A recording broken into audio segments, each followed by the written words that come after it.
사람을 차별하지 말아라는 말씀을 오늘 본문에 말씀하고 있는데, 사람이 사람을 차별할 때는 두 가지 기준으로 차별을 합니다. 하나는 자기 기준입니다. 그래서 내가 기준이 돼서 나보다 못한 사람을 이렇게 업신여기는 이 차별이죠. 이런 자기중심의 차별이 있습니다. 그런가 하면 타인을 중심으로 한 차별도 있습니다. 그래서 여기 뒤에 오늘 본문에도 2절, 3절 나오지만 두 사람을 놓고 비교할 때 한 사람은 부자야, 잘났어. 한 사람은 가난해, 못났어. 이 둘을 비교하면서 차별하는, 잘나고 부유한 자에게는 선대하고 가난하고 부족한 자는 박대하는 이런 모습, 이 두 가지의 차별의 문화입니다. 우리 그리스도인들은 이런 차별하지 않는 그리스도인이 되려면 자기 중심이 되어서도 안 되고 타인을 중심으로 해도 안 되고 오직 예수가 중심이 되어져야만 우리는 차별하지 않는 삶을 살 수 있게 되어지는 거예요. 예수가 중심이 되면 내가 예수께 받은 사랑을 생각하게 되고, 그러니 내가 받은 사랑을 생각할 때에 나도 사랑할 수 있게 되어지는 것이죠. 그래서 내가 너희를 사랑한 것 같이 너희도 서로 사랑하라라고 말씀을 하고 계시는 이유니까요. 예수가 중심이 되면 다른 사람을 바라볼 때에 그 사람이 예수의 지체가 되어진다는 사실, 예수께서 사랑하는 자라는 사실을 또한 알게 되죠. 그러니까 하나님이 사랑하고 예수가 사랑하는 그를 내가 어떻게 미워하며 내가 어떻게 그를 박대할 수가 있겠습니까? 할 수 없는 일인 것이죠. 바로 이런 모습입니다. 그래서 여러분들이 차별하지 않는 그러한 삶을 살려면 자기 중심으로 살지 말고 예수 중심으로만 살면 차별하지 않는 삶을 살 수 있게 되어질 것이라는 것입니다. 예수님의 제자들이 마태복음 20장에 보면 서로 큰 자가 되기를 원했죠. 하나는 우편, 하나는 좌편을 부탁할 때 제자들이 이렇게 막 싸우잖아요. 서로 시기하고 질투하며 싸워요. 그 싸우는 이유가 뭐겠습니까? 내가 더 높은 자리에 자리에 앉아서 권세 있는 자가 되고 싶은 거예요. 그래야만 뭐예요? 힘이 있으니까. 내가 다스리는 자가 될 수 있으니까. 섬기는 자나 낮아지는 자가 아니라 내가 다스릴 수 있는 사람이 되고 싶은 마음에 서로 높은 자리를 서로 찾으려고 하는 것이죠. 그때 예수께서 제자들에게 주시는 말씀이 무엇이었습니까? 으뜸이 되고자 하니 그러면 섬기는 자가 되어라 라고 말씀을 하지 않습니까? 으뜸이 되려면 도리어 섬기는 자가 돼, 종이 되라는 거예요. 종. 이게 왜 낮아지는 자가 결국 높은 자리에 있게 되어진다는 것을 말씀하는 거잖아요. 예수께서 친히 이 땅에 오신 목적을 섬김에 대하여 말씀하시면서 인자는 섬김을 받으러 온 게 아니고 28절에서 섬기러 왔다. 많은 사람들의 대성물이 되기 위하여 오셨다. 이 섬김의 모범을 보이시는 예수님의 말씀 아니었습니까? 바울은 그거를 깨달은 거예요. 예수님의 그러한 사랑, 그러한 낮아지심을 바울은 깨닫게 되어졌단 말이죠. 율법의 정신으로 볼 때는 예수는 천한 사람이야. 저주받은 사람이었어요. 그런데 예수의 그 사랑과 십자가의 의미를 깨달은 뒤로는 이게 아니구나 라는 걸 깨닫는 것이죠. 그래서 바울은 스스로가 자기가 누릴 수 있는 모든 누림을 다 배설물로 버리고 배설물처럼 여기고, 그리고 오직 예수 따라가는 길, 예수가 원하는 길을 걷기 위한 그 인생을, 여정을 복음 전도자의 삶으로 살아가지 않습니까? 낮은 자의 자리에 있는 거죠. 그래서 빌립보 교회에 편지하면서는 너희들 예수님 마음 품어야 돼 라고, 이 마음을 품으라 라고 말씀하지 않습니까? 그게 바로 예수님의 마음, 예수님의 섬김을 말씀하는 거예요. 만약에 예수님이 자기를 중심으로 해가지고 인간적인 생각처럼 차별을 한다면 이 세상에 그 사랑받을 사람이 누가 있겠습니까? 창조주신데, 모든 만물의 주인이신데 무슨 차별을 하기로 말하면 그 앞에 설 자가 누구 있으며 그 사랑받을 자가 누가 있어요? 없지. 하나도 없지. 그런데 친히 낮아지시고 친히 종의 형체를 가지셨다잖아. 인간의 몸을 입고 이 땅에 오셨다잖아요. 무엇 때문에? 섬기시려고, 우리들의 대속제물이 되시려고, 그러기 위해서 낮아지셨다는 거거든요. 근데 우리는 예수를 믿고 그 사랑을 받았음에도 불구하고 낮아지는 게 죽어라고 싫죠. 그래서 자꾸 높은 자리에만 있고 싶죠. 내 소리를 내고 싶고 내 마음대로 하고 싶고 내 주장을 피고 싶고, 이게 여러분 교회 생활 속에서 흔히 볼 수 있는 일들 아니겠습니까?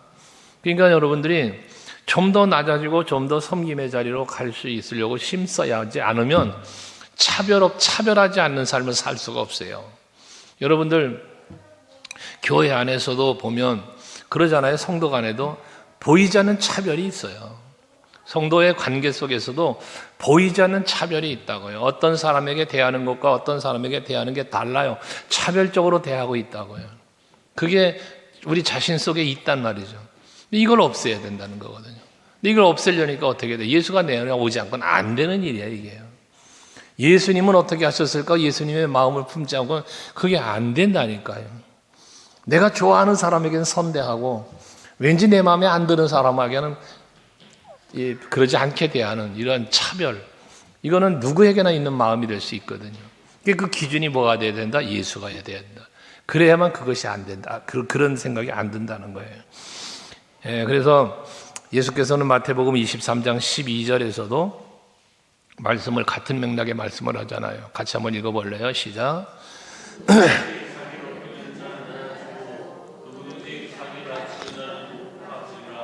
자, 여러분 높아지고 싶으시면요, 예수님의 말씀이잖아요. 이게 하나님 말씀이란 말이에요. 이 말씀을 여러분들이 믿는다면, 내가 높아지고 싶으면 어떻게 해야 돼요? 낮아져야 되는 거예요.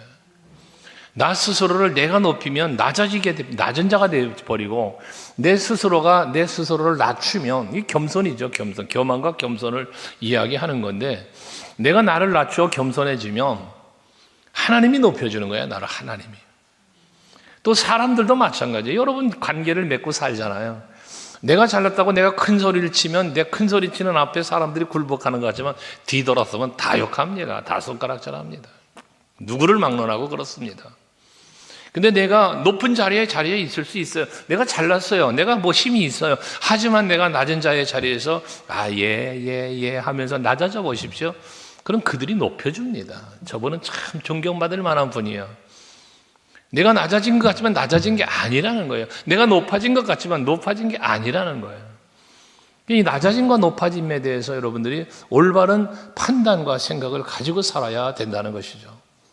그러니까 우리 교회는 정말 낮아지는 성도가 많아서, 섬기는 사람이 많아서 모두가 높임받는 교회를 만들어가는 우리가 될 수 있기를 바랍니다.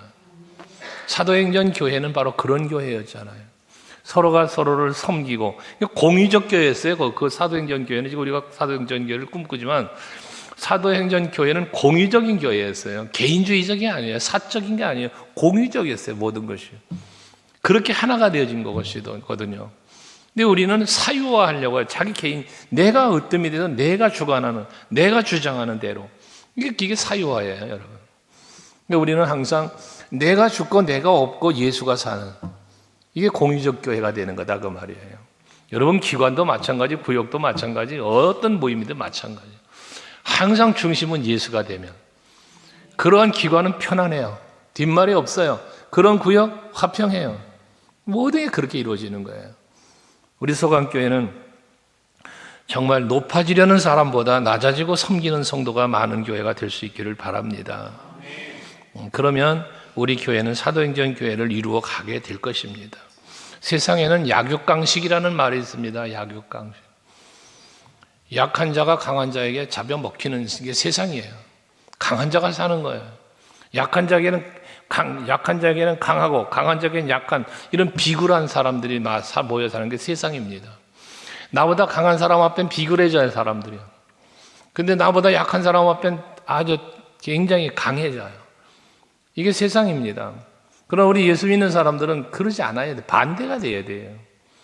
나보다 약하고 나보다 못한 자를 내가 손 내밀어 잡아주고 격려하고 이끌어줄 수 있는 나보다 강한 자라 할지라도 강하게 오히려 대할 수 있는, 약한 자가 아니라 강하게 대할 수 있는 그러한 나가 되어져야 한다는 것이죠. 그래서 그러한 마음을 갖고 살려면 어떤 것 갖고 살아야 되냐? 나 자신도 약한 자였다는 거예요. 나 자신도 죽은 자였단 말이에요. 죽은 자였어요. 약한 자였어요. 그런데 그러한 나를 하나님께서 택하해 주셨고, 그러한 나를 위하여 예수께서 십자가 죽어 주셨기 때문에 그렇게 약하고 그렇게 부족했던 내가 강한 자가 될 수 있었고 여러분 부한 자가 될 수 있게 되어졌다는 거죠. 여기서 부는 물질적 부를 말하는 게 아니죠. 부족함이 없는 풍요, 마음의 풍요, 영적인 풍요를 누릴 수 있는 믿음의 부자를 말하는 거예요. 여러분들이 바로 그런 영적인 믿음의 부자들이 되시길 바라요.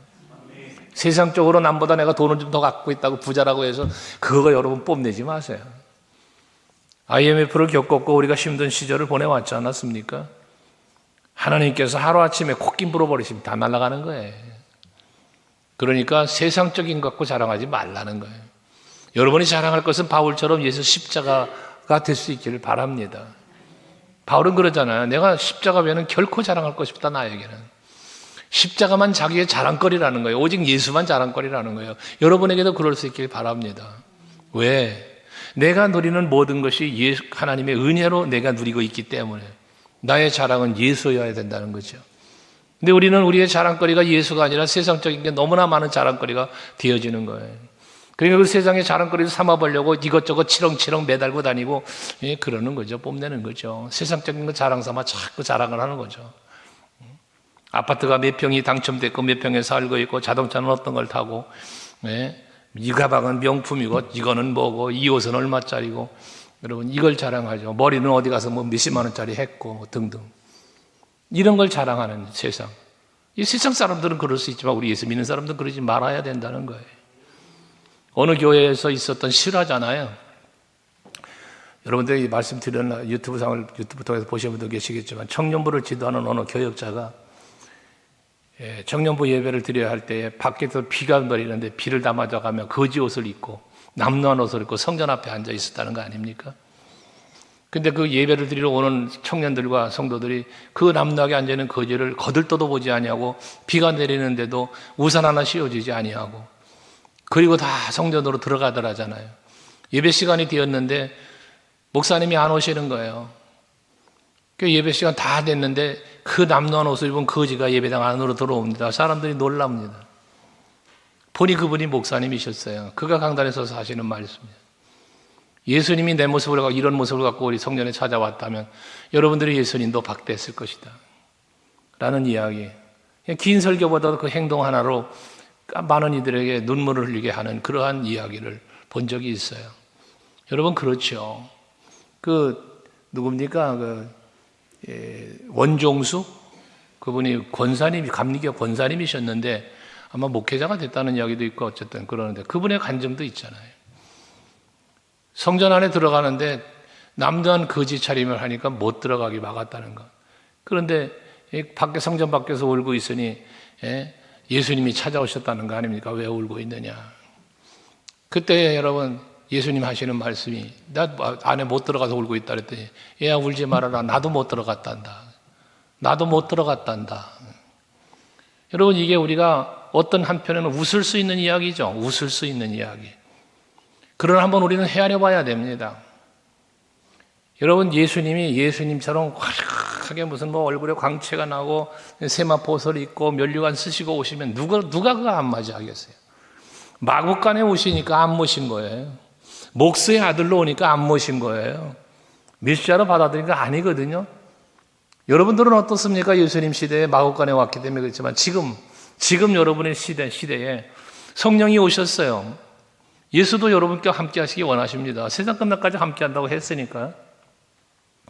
근데 여러분들은 날마다 예수님 보고 계십니까? 만나시나요? 여러분 곁에 찾아오시는 요한계시록 3장 20절 말씀이지만 내가 문 밖에 서서 문을 두드린다 하잖아요. 라오디가 교회. 저는 그 말씀을 묵상할 때마다 정말 전율이 느껴져요. 전율. 내게도 찾아오셔서 마음의 문을 두드리셨고 내게도 찾아오셔서 언제나 나에게 두드리시는데 나는 그 예수의 음성 듣지 못하고 난 주님의 그 손길을 느끼지 못하고 문 걸어 잠그고 세상 욕심 때문에 인간의 인본주의적인 사고 때문에 그 예수를 쳐버려버리는 이런 모습은 아닐까? 예수님을 문 밖에다 두고 있는 건 아닐까라는 생각 속에서 말입니다. 라오디게아 교회는 예수님이 문 밖에 있었다는 게 문제였던 거예요. 내가 문 밖에서도 문을 두드리신다잖아요. 예수님이 성전 안에 계셨어야죠. 그런데 예수님이 문 밖에 계신 거예요. 밖에서 문을 두드려요.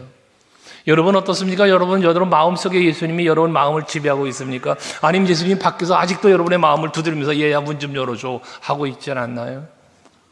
세상 생각으로 세상의 권위로 어떤 것들로 가득 채워져서 예수님은 밖으로 몰아내놓고 있지는 않느냐 그 말이죠. 그렇게 살고 있다면 여러분은 아마도 여러분들은 차별하는 삶을 살고 있을 겁니다. 자신과 누군가를 비교하며 차별할 것이요, 또 서로를 놓고 비교하면서 차별할 것이고, 이런 차별은 내 안에 예수가 없다면 분명히 이루어질 거예요. 이것이 없어져야 됩니다. 이것이 오늘 말씀 그거예요.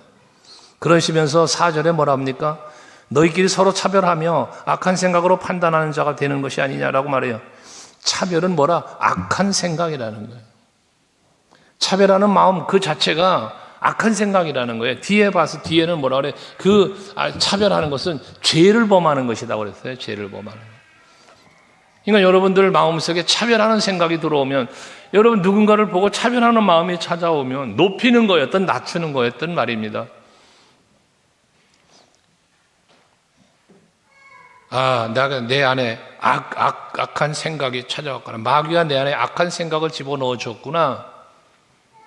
나로 하여금 죄를 범하도록 마귀가 나에게 좀 유혹하고 있구나. 이걸 깨달을 수 있는 여러분들이 되시길 바라는 겁니다. 성경이 말하잖아요. 차별하는 것은 악한 생각이라고. 차별하는 것은 죄를 범하는 것이라고. 그러니까 이걸 버릴 수 있어야 된다는 거예요. 여러분 우리 눈에 볼 때 약해 보여도 하나님의 손에 붙잡힌 그가 나보다 강한 자가 될 수 있는 거잖아요. 고린도전서 1장 26절 이하에서 그거 분명히 말하잖아요. 사도 바울을 통하여 말씀하시면 무엇입니까? 26절 지금 보면, 형제들아 너희를 부르심을 봐라. 육체를 따라 지혜로운 자가 많지 아니하며 능한 자가 많지 아니하며 문벌 좋은 자가 많지 아니하도다 하면서 이어진 말을 보면 27절 분명하게 말씀하잖아요. 이게 이 말씀을 우리는 마음에 새겨야 돼요. 하나님은요 27절 뭐라 그럽니까? 같이 읽어요. 시작. 하나님께서 세상에 미련한 것들을 택하사 지혜 있는 자들을 부끄럽게 하려 하시고, 여러분 미련한 자를 붙들어 가지고 지혜 있다고 하는 자들을 부끄럽게 할 수 있는 분이 하나님이에요. 그러니까 내가 좀 잘났다고 똑똑하다고 배운 게 많다고 자랑치 말란 말이에요. 내가 아무리 잘났어도 하나님의 손에 안 잡히면 우리가 볼 때 미련한 자 같은 자에게도 내가 부끄러움을 당할 수 있는 그러한 자리에 갈 수 있다는 얘기예요. 내가 지혜롭냐 어리석으냐 부족하냐라고 하는 것이 중요한 게 아니라 내가 하나님의 손에 붙잡혔냐 붙잡히지 않았느냐가 중요하다는 거예요. 그러니까 미련한 자를 하나님께서 택하여서 지혜 있는 자들을 부끄럽게 한다잖아요. 하나님께 택함 받은 자, 하나님의 손에 잡힌 자를 말하는 거 아니겠습니까? 또 그 뒤에 보면은 세상에 약한 것들을 택하서 강한 것들을 부끄럽게 하려 하시며, 약한 것을 하나님이 붙들어서 택하셔서 붙드셔서 강한 것들을 부끄럽게 한다는 거 아닙니까? 다윗이 그런 사람이었고요, 요셉이 그런 사람이었어요.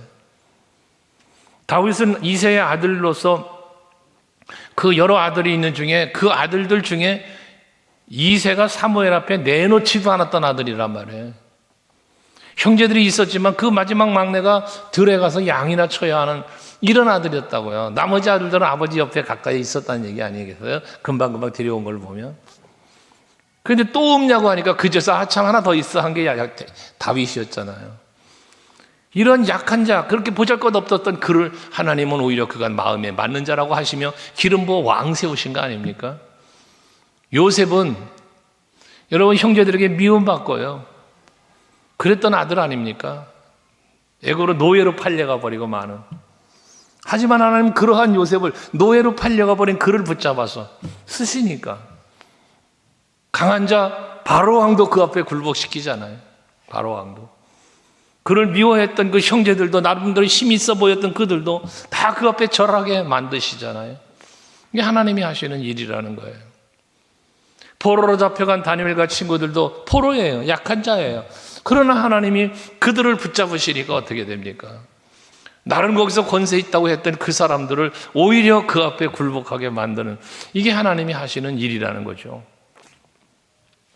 엘리야의 시대는 아합 왕의 그 권세 속에서 바알 선지자, 아세라 선지자가 얼마나 득세했습니까? 강한 세력을 가지고 있었습니까?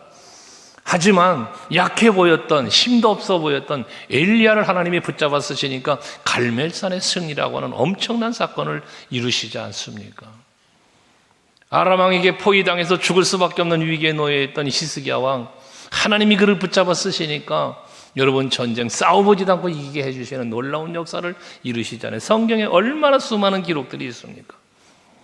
그러니 여러분, 누군가를 차별하는 강한 척하지 마시고 오히려 내가 약할 때 도리어 강함이라고 하는 바울의 고백처럼 하나님 앞에 나는 부족합니다. 나는 약합니다. 그러니 나를 붙잡아 주세요. 주님의 능하신 손으로 나를 붙잡아 주세요. 주의 자비롭고 긍휼하신 손으로 나를 붙잡아 주세요를 늘 기도하며 주를 바라볼 수 있는 여러분들이 되시기를 바랍니다. 여러분들 저 자신을 위해서 기도하고 여러분을 위해 기도할 때 항상 하는 기도 아닙니까? 특별히 병에 걸려서 치료 중에 있는 성도들을 위해서 기도할 때 빠짐없이 기도하는 기도 아닙니까? 능하신 손길로 만져주시고 자비와 긍휼의 손길로 만져 치료해 달라고 늘 하는 기도예요. 제가 이 기도가 저에게도 그 은혜를 베풀어 달라고 늘 새벽마다 기도하는 기도고요. 그 기도를 해야만 하나님이 왜 그런 기도를 하는 이유는 딴 거 없어요. 내가 약해질 때 하나님 나를 강하게 해주시니까, 내가 약해야 하나님을 의지하고 하나님을 찾으니까요. 내가 잘 되고 형통하고 범사가 좀 힘있고 뭔가 되는 것 싶다, 그때 하나님 찾습니까? 내 잘났다 하지, 나 잘났다 하지. 여러분, 약할 때 도리어 강함이라는 그러한 말씀을 기억하면서 하나님 앞에서나 사람 앞에서나 낮은 자의 자리에 설 수 있는 여러분 될 수 있기를 바라요. 차별은 업신여기는 겁니다. 그래서 그 업신여김에 대해서 6절에 그러잖아요. 너희는 도리어 가난한 자를 업신여겼도다 라고 말하잖아요. 업신여겼다. 차별하는 것은 업신여기는 거예요. 이 업신여기는 건 뭐예요? 교만이에요. 교만. 거만과 교만에 대한 말씀을 잠언서 16장에 하죠. 거만한 것과 교만한 것. 내가 너보다 높아. 교만이에요. 이 거만은 또 그 같은 맥락으로 가지고 있지만 상대를 무시하고 멸시하는 거예요. 이게 거만이에요. 그러니까 이런 모습은 어떤 거였든지 너보다 내가 더 잘났다는 것이나 상대방을 멸시하고 무시하는 것이나 뭐 다를 게 있겠어요. 그게 업신여김이죠. 이게 바로 차별이라는 거예요. 차별하는 거다는 거예요. 우리 소강교회 성도들에게는 이런 차별함이 없고 업신여김도 없고 약육강식이라고 하는 이러한 공식도 사라지는, 오히려 내가 더 낮아지고 섬기고 그래서 예수님처럼 대속제물이 되기 위한 누군가를 살려주고 누군가를 세워주기 위해 내가 희생할 수 있는, 이게 대속제물이잖아요. 제 선배 목사님에 대한 이야기를 했잖아요. 나를 밟고 일어서, 나를 밟고 일어설 수 있으면 나를 밟고 일어서. 저희 선배가 하신 말씀이에요. 그러나 한 번도 난 그분을 밟아본 적 없어요. 예, 여러분, 그런데도 불구하고 언제나 인격적인 관계를 갖고 가니까 그 인격적 관계가 서로를 존중하다 보니까 평생을, 은퇴하신 후에도 지금까지도 서로 연락하고 나가서 가끔 이렇게 행사 때 가서 얼굴을 대면하게 되잖아요. 변함없는 사람은 많지 않은데 그 가운데 이 목사님이 있어요. 지금도 연세가 많으신데도 불구하고 항상 그렇게 존댓말을 하셔요. 여러분, 얼마나 그 감사한 일입니까? 그렇게 겸손하세요. 여러분 다 아시는 목사님이시지만 부흥사계 신사라고까지 일컬어지는 피종진 목사님 얘기입니다. 피종진 목사. 여러분, 정말 우리 서강교회 성도 여러분, 내가 나 된 것은 하나님의 은혜로 되었음을 잊지 마시기 바랍니다. 내가 누군가보다 좀 나아 보입니까? 이렇게 나아지게 하니까 예수예요. 내가 저 사람보다 뭔가 좀 잘난 것 같아요? 저 사람보다 내가 뭔가 더 가지고 있는 것 같아요? 그 자리에 있게 하시니까 하나님이시라고 말이에요. 그러니까 우리는 낮아진 자세에서 하나님의 은혜입니다, 하나님의 은혜입니다를 할 수 있는 우리가 되어져야 차별하지 않는 삶을 살게 되어진다는 거예요. 그러시면서 8절에 말하잖아요. 너희가 만일 성경에 기록된 대로 네 이웃을 사랑하기를 네 몸같이 하라 하신 최고의 법을 지키면 잘하는 것이거니와 라고 말씀해요. 최고의 법이라는 말씀이에요. 최고의 법. 마태복음 22장 37절 이하의 말씀에 보면 10계명 중에서 제일 계명이 무엇인가 묻는 이들에게 예수께서 대답하시는 거잖아요. 너는 마음을 다하고 뜻을 다하고 목숨을 다하고 네 여호와 하나님을 사랑해라. 이것이 첫째 되는 계명이다. 크고 첫째 되는 계명. 둘째는 내 이웃을 네 몸과 같이 사랑을 해라. 이게 둘째 되는 계명이다. 여기서 말하는 첫째와 둘째는 1번, 2번이라는 개념보다 그만큼 중요한 계명이다. 큰 계명이다라는 것을 말씀하고 계시는 거죠. 그러니까 오늘 말씀하시는 제목으로 삼기도 했습니다마는 그것이 결국 최고의 법인데, 이 최고의 법이 무슨 법이야? 이게 최고의 법 내용이 결과적으로 뭐냐? 사랑이라는 거예요. 서로 사랑해라. 하나님 사랑해라. 서로를 사랑해라. 사랑이 최고의, 사랑하며 사는 게 최고의 법을 지키는 거다 그 말이에요. 여러분 사랑하며 사시기 바라요. 혹여 여러분 마음속에 누군가를 미워하는 마음이 찾아옵니까? 누군가가 싫어요? 말하는 게 싫고 행동하는 게 싫고 속된 표현 꼴보기 싫어요? 여러분 그건 내 마음속에 마귀가 와서 앉아 있는 거예요. 마귀가 내 마음을 다스리고 있는 거예요. 하나님이 말씀하시고 예수가 말씀하신 최고의 법을 어기고 있는 거예요. 그래서 9절에 말하잖아요. 만일 너희가 사람을 차별하여 대하면 죄를 짓는 것이니, 죄를 짓는 거예요. 여러분 그 뒤에 말씀도 하시지만 율법을 지키다가 하나 보면 모든 걸 범했다잖아요. 그러면서 간음하지 말라, 뭐 살인하지 말라, 뭐 이런 말씀하시잖아요. 한 청년이 와가지고 예수님 앞에 어떻게 하면 영생을 얻습니까? 물을 때에 계명을 지켜라. 이 말씀들 하신 거냐? 이 간음하지 말라, 살인하지 말라 이 말씀. 그랬더니 나 그거 다 지켰어요 그러잖아요. 다 지켰다고. 근데 예수께서 뭐라 말합니까? 너에게 한 가지 부족한 것이 있다. 그러는데 너 있는 거 소유 다 팔아가지고 이웃들에게 나눠주고 그리고 날 따라와라.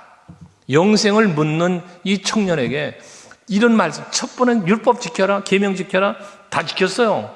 그랬더니 그러면 너 소유 다 팔아가지고 나눠주고 나 따라와. 이게 율법을 지키라고 말씀하신 율법보다 더 큰 계명이었던 거예요. 사랑, 섬김. 근데 이걸 못하고 이 청년이 재물이 많음으로 근심하며 돌아갔답니다. 그 이후에 청년의 이야기가 없습니다. 영생에 관심은 있었지만, 하나님 나라에 관심은 있지만, 그 가는 길을 제시하시고 누구든지 나를 따라오거든 자기를 부인하고 자기 십자가 지고 나를 따라오라는 주님의 음성을 듣지 못하고 그걸 하지 못하는. 왜? 재산이 많음으로 마음에 근심하며 돌아갔다는 것처럼. 내가 나를 버려야 되는데, 나를 부인해야 되는데, 내가 십자가를 져야 되겠는데, 이게 안 되는 거예요. 자기 부인이 안 되는 거예요. 자존심도 못 버려, 교만도 못 버려, 네? 버릴 수가 없는 거예요. 자기 부인이 안 되는 거예요. 내가 어떻게 지금까지 살아왔는데, 내가 어떻게 일구어온 것인데, 등등의 생각 때문에. 여러분, 하나님의 기쁨이 되는 삶을 살기를 원하시잖아요.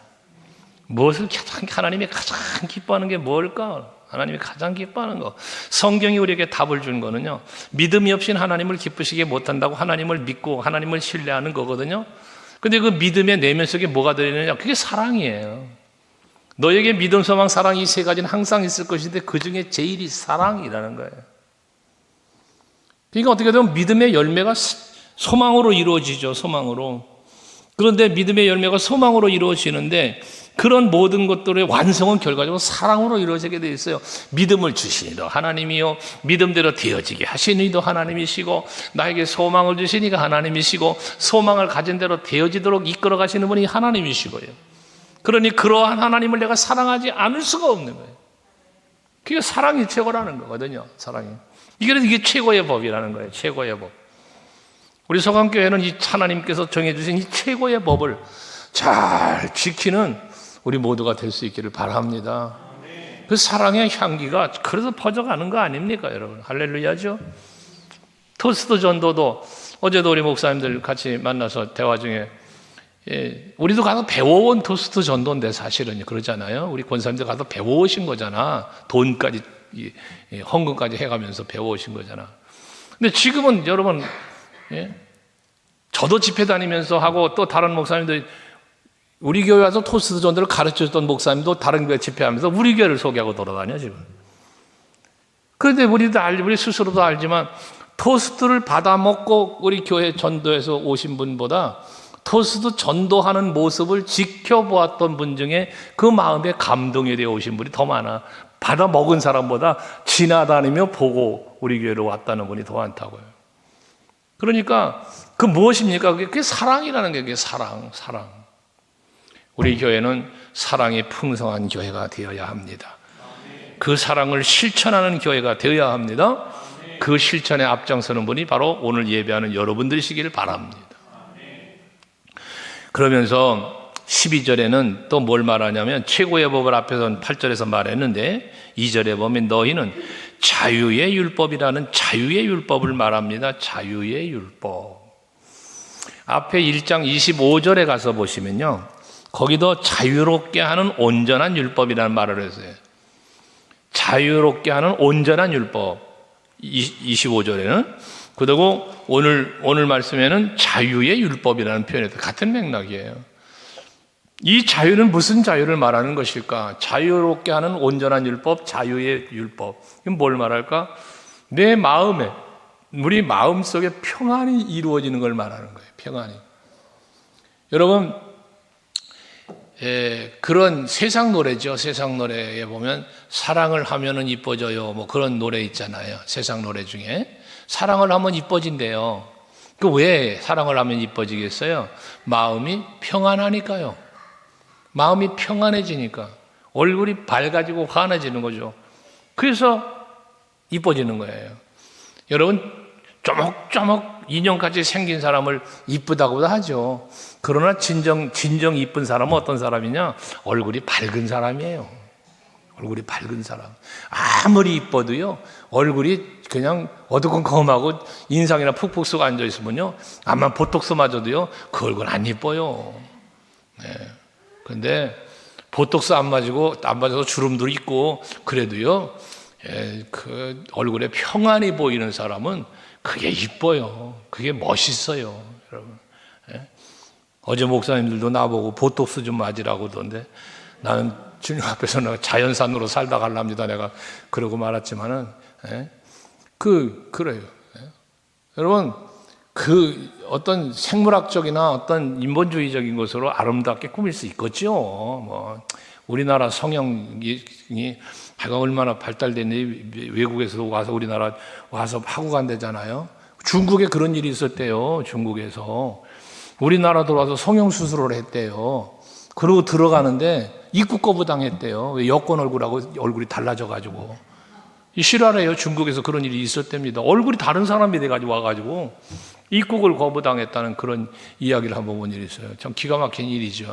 성형외과 사진 갖다 내고 이렇게 만들어 달라고 그런다는 이야기도 듣고 참 그러는데, 왜 그래야 됩니까? 무엇 때문에?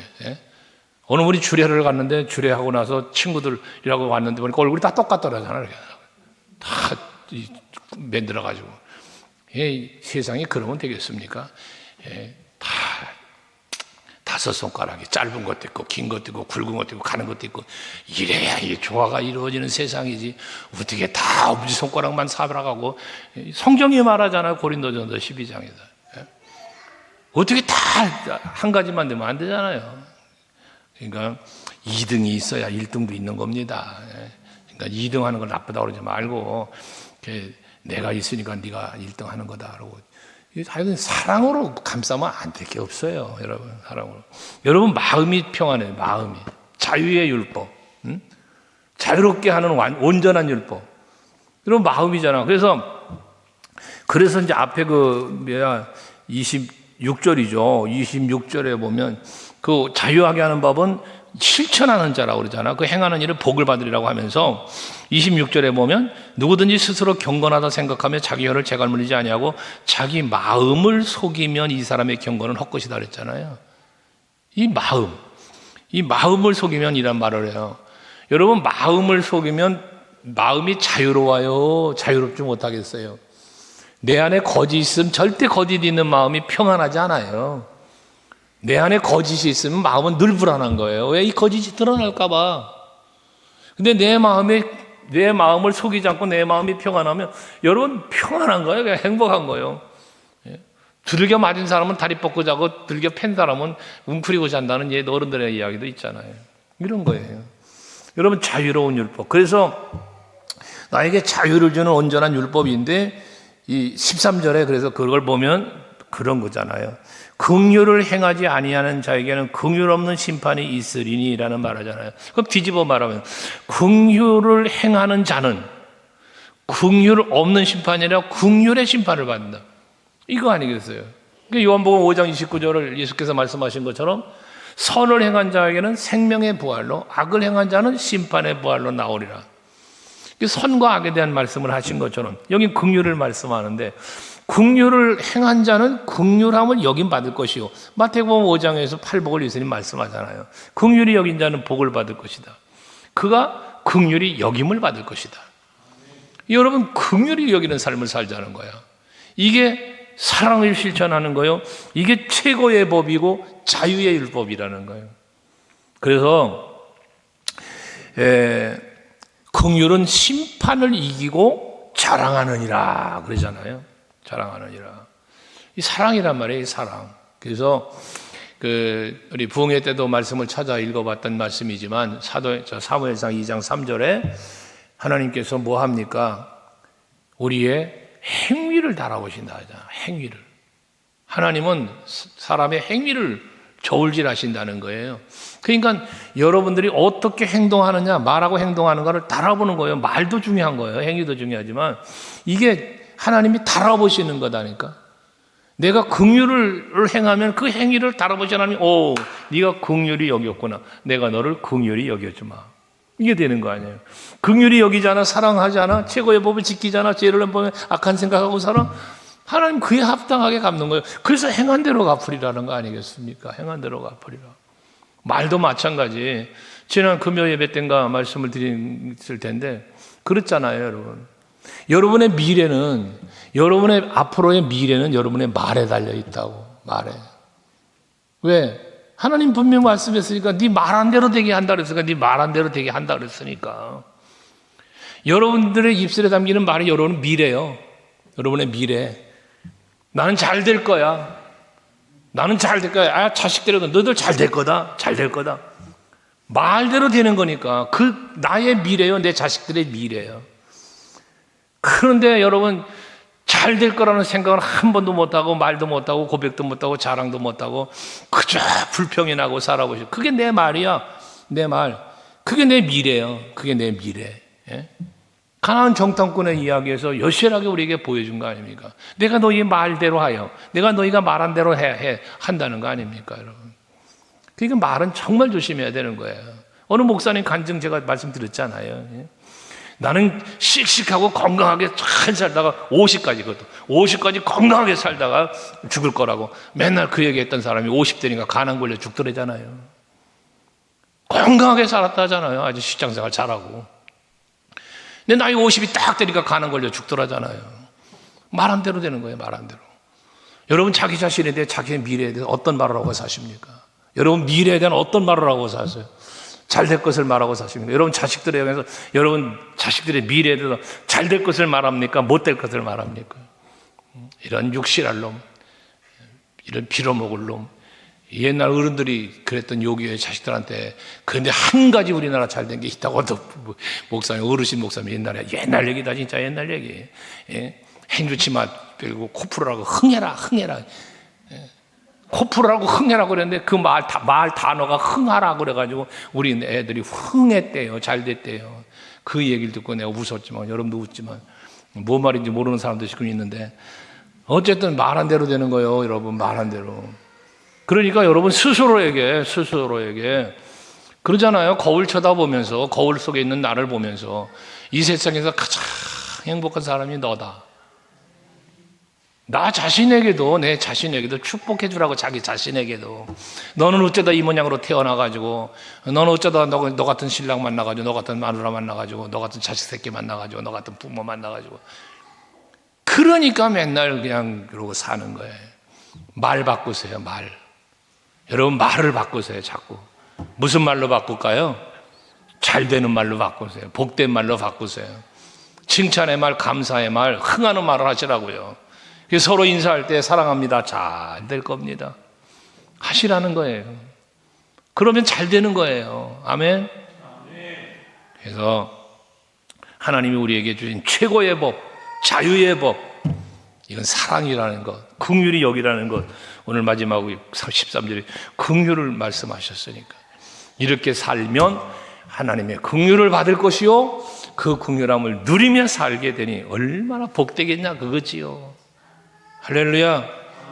도토리 키재기 하듯 차별하며 살지 마시고 긍휼을 베풀며 사시기 바랍니다. 네, 우리 오늘도 말씀 생각하면서 기도할 수 있기 원합니다. 나는 얼마나 사랑하며 살았나, 긍휼을 베풀며 살았나. 정말 세상에서 아무것도 아닌 것 같고 잘난 척하면서 차별하면서 누군가를 무시하고 천대하고 멸시하며 살지는 않았는가 한번 돌이켜보면서 만약에 그런 일이 생각난다면 회개해야 되겠죠. 내가 중심이 되어 차별하는 삶이 아니라 이제 예수가 중심이 되어 사랑하며 긍휼을 베풀며 살게 해달라고 우리 합심하여 기도합니다.